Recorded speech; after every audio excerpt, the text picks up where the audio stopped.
Sir, excuse me, may meeting pa po kayo. Tara na po. Eh, teka muna. Nanonood pa ako ng Designated Survivor eh.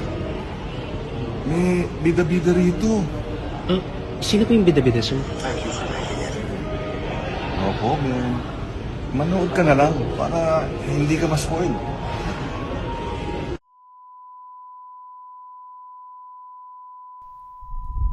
The State of the Nation of President Marcos, I think everyone or many of those who do not understand economic numbers were overwhelmed with the numbers in the first part of the speech. That was, I think, the reason why it took a long time for people to start clapping.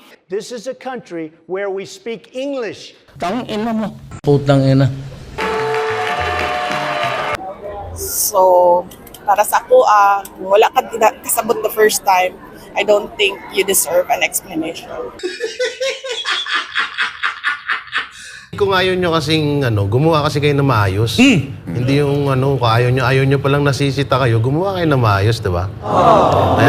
Ang hirap sa inyo pag nasisita kayo, nare-reactionan yung mga maling ginagawa nyo, kung ganyan ng ganyan, ayusin nyo. Ha? Kasuhan nyo na kami lahat para mas maganda. Ikaw na lang. Ikaw na lang. Bakit dito?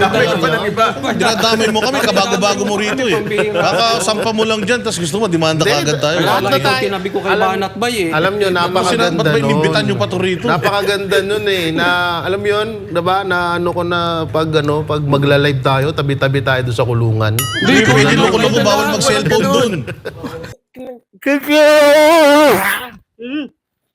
Nagigil ang puta. Ang pangalan ng kulto nila ay Alta Pelpepenta nila.